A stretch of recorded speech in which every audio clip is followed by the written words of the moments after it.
एक पोंडू नाम का आदमी था।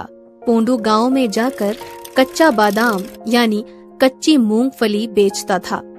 एक दिन की बात है, आज दूसरे गांव में बादाम बेचने जाता हूँ। नए गांव में नए लोग मेरा गाना सुनेंगे और कच्चा बादाम भी खूब खरीदेंगे। और पोंडू दूसरे गांव की तरफ गाना गाता गाता निकल पड़ता है। बादाम बादाम ए दादा कच्चा बादाम, আমার কাছে नहीं बुबू भुजा बादाम, बादाम बादाम दादा बादाम बादाम, बादाम बादाम दादा कच्चा बादाम। चलो जी आ गए दूसरे गांव, अब शुरू करता हूँ अपना गाना। पैर तुरा हतर बाला थाके जोड़ी सिटी गोल्डर चेन दिए जाबेन ताते शमन शमन तुमरा बादाम पाबेन, बादाम बादाम दादा बादाम बादाम, আমার কাছে नहीं बुबू भुजा बादाम, बादाम बादाम दादा बादाम बादाम। गाना सुनकर बहुत से बच्चे इकट्ठे हो जाते हैं।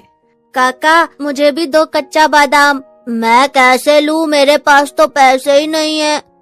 अरे बेटा, ये जो मैं गाना गा रहा हूँ ये बस गाना नहीं है, ये हमारी बंगाली भाषा में मैं बोल रहा हूँ कि अगर तुम्हारे पास कोई भी टूटा मोबाइल, तुम्हारी मम्मी का टूटा कंगन, टूटी चेन, जो भी है वो ले आओ और कच्चा बादाम ले जाओ। अच्छा काका, फिर तो मैं अभी आया। और अपनी मम्मी को बताता है, ये तो बहुत अच्छा है, वैसे भी टूटा फूटा सामान मेरे किसी काम का नहीं है। ले ये कड़ा और ये चेन ले जा। ये लो, अब मुझे भी कच्चा बादाम दे दो, और हाँ एक बार वो गाना भी सुना दो। पोंडू बच्चे को गाना सुना देता है और सब बच्चे खुश हो जाते हैं। आज तो सब बादाम बिक गए, चलो अब घर चलता हूँ। पोंडू अपने गांव की तरफ निकल जाता है। तब तक अंधेरा भी हो चुका था। बाप रे, कितना घना जंगल है। दिन में तो बिल्कुल डर नहीं लगा, लेकिन अब राम राम राम। तभी पोंडू को किसी के रोने की आवाज आती है। इतने घने जंगल के अंधेरे में ये कौन रो रहा है? कौन हो भाई, और तुम हो कहाँ और क्यों रो रहे हो? क्या हुआ? पोंडू इधर उधर देखता है। तभी उसे एक पेड़ के पीछे से किसी आदमी के रोने की आवाज आती है। पोंडू जाकर देखता है। अरे भाई, क्यों रो रहे हो? भूख लगी है। अरे भाई, भूख लगी है तो रोने की क्या जरूरत है, खाना खा लो। हाँ, अब तुम आ गए हो तो मैं खाना खा ही लूंगा। मैं आ गया हूँ मतलब? अरे भाई, मेरे पास कोई खाना नहीं है। आज तो मेरे पास कच्चा बादाम भी नहीं है। अगर होते तो वही तुम्हें दे देता, उन्हें खाकर कुछ तो भूख मिटती। मेरी भूख कच्चा बादाम खाकर नहीं मिटेगी, मेरी भूख तो कच्चा बादाम खाने वाले को खाकर मिटेगी। भाई, तुम कहना क्या चाहते हो? पहले तो अपना मुंह दिखाओ, मेरी तरफ देखकर बात करो। तेरी तरफ देखूं? ले, देख लिया तेरी तरफ।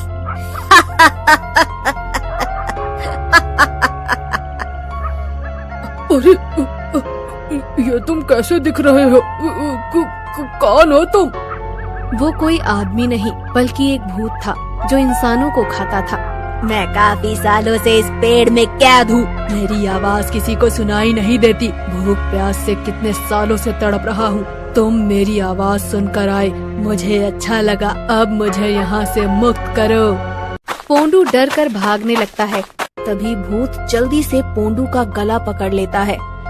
जाता कहाँ है? पहले मुझे इस पेड़ से आजाद करवा। मैं कैसे आजाद करवाऊं? छोड़ दो, मुझे जाने दो। इस पेड़ में एक कील गड़ी हुई है, उसे इस पेड़ से निकाल दे, फिर तुझे जहाँ जाना है वहाँ चले जाना। पोंडू पेड़ से कील ढूंढ कर निकाल देता है। जैसे ही पोंडू कील निकालता है, भूत पेड़ से अलग हो जाता है। अब मैंने तुम्हें आजाद कर दिया है, अब मुझे जाने दो। तुझे जाने दूंगा तो मेरी भूख कौन मिटाएगा? भूत पोंडू को पकड़कर उसका खून चूसने लगता है। छोड़ दो मुझे, मुझे छोड़ दो, छोड़ दो। कितने दिनों बाद ताजा खून पीने को मिल रहा है। और वो भूत पोंडू के शरीर पर कब्जा कर लेता है। आज से ये शरीर मेरा हुआ, अब इसके शरीर में घुसकर मैं अपना शिकार ढूंढूंगा। चलो अब इसके साथ इसके घर चलता हूँ। भूत पोंडू के शरीर में घुसकर उसकी साइकिल पर बैठकर साइकिल समेत उड़ने लगता है और पोंडू के घर पहुंच जाता है। अब कल इस पोंडू के कच्चे बादाम बेचने के बहाने अपना शिकार ढूंढूंगा। अगले दिन भूत बादाम लेकर निकल पड़ता है। बादाम बादाम ए दादा कच्चा बादाम, अमर काचे नैया बुबू भूजा बादाम, बादाम बादाम बादाम बादाम। अरे काका, आज आप इतना बेसुरा गाना क्यों गा रहे हो? आज मेरा गला ठीक नहीं है, तुम कच्चा बादाम नहीं लोगे क्या? चलो आज मैं तुम्हें फ्री में कच्चा बादाम दूंगा, लेकिन यहाँ नहीं, उसके लिए तुम्हें मेरे साथ चलना होगा। भूत उसे बादाम का लालच देकर जंगल में ले जाता है और उस बच्चे को मार कर खा जाता है। पूरे गांव में बात फैल जाती है। सबको लगता है बच्चे को जंगली जानवर ने खा लिया है। अच्छा है किसी को मुझ पर शक नहीं हुआ। इस पोंडू के शरीर पर वश करने का ये तो फायदा हुआ है कि मुझ पर किसी को शक नहीं होगा और मैं पेट भर कर लोगों को खा सकता हूँ। भूत फिर गांव में बादाम बेचने निकलता है। बादाम बादाम कच्चा बादाम, बादाम बादाम बादाम बादाम। अरे ओ पोंडू भाई, लाओ हमें भी कच्चा बादाम दे दो। बादाम तो मैं दे दूंगा, लेकिन तुम मेरी एक मदद करोगी? हाँ हाँ बोलो पोंडू भाई। वो तुम्हें मेरी बीवी बुला रही थी, उसे तुमसे कुछ काम था। वो औरत पोंडू के घर चली जाती है। रीता, ओ रीता, अरे कहाँ हो? मुझसे क्या काम पड़ गया तुम्हें? अरे अंदर आओ पहले। अरे पोंडू भाई, आप तो बादाम बेच रहे थे, फिर यहाँ कैसे? भूत लंबे हाथ करके उस औरत को अंदर खींचकर और अपने असली रूप में आ जाता है। अरे ये तुम्हें क्या हो गया पोंडू भाई? आज तू मेरी भूख मिटाएगी। बचाओ बचाओ, कोई है, बचाओ मुझे। अब तेरा चिल्लाना बंद और मेरा खाना शुरू। आज की पेट पूजा तो हो गई, अब कल बादाम बेचने जाऊंगा, अभी आराम करता हूँ। गांव में आए दिन कोई ना कोई गायब हो रहा था। सबको चिंता होने लगी थी, पता नहीं कब कौन गायब हो जाए। फिर एक दिन भूत बादाम बेचने निकलता है। बादाम बादाम ए दादा कच्चा बादाम, अमर का चेन्नई बुबू भूजा बादाम, बादाम बादाम बादाम बादाम। आज तो पूरा दिन हो गया, कोई बादाम लेने नहीं आया। भूख भी बहुत तेज लग रही है, क्या करूं? तभी भूत गांव का एक दरवाजा खटखटाता है। अंदर से एक लड़की निकलती है। कच्चा बादाम ले लो बेटी। नहीं काका, नहीं लेना बादाम। ले लो, मैं फ्री में भी बादाम दे दूंगा। लगता है घर में कोई नहीं है। हाँ पोंडू काका, कोई नहीं है, सब गए हुए हैं। भूत आसपास देखता है, उस लड़की को अंदर धक्का मारकर अंदर ले जाता है। ये क्या कर रहे हो पोंडू काका? क्या कर रहे हो ये? पोंडू काका नहीं, तेरा काल हूँ मैं। देखते ही देखते पोंडू के शरीर से भूत निकल जाता है और पोंडू वहीं जमीन पर गिर जाता है। गांव के लोग कुछ ज्यादा ही समझदार हो गए हैं। कोई मुझसे बादाम नहीं लेता, लेकिन मैं फिर भी अपनी भूख मिटा ही लूंगा।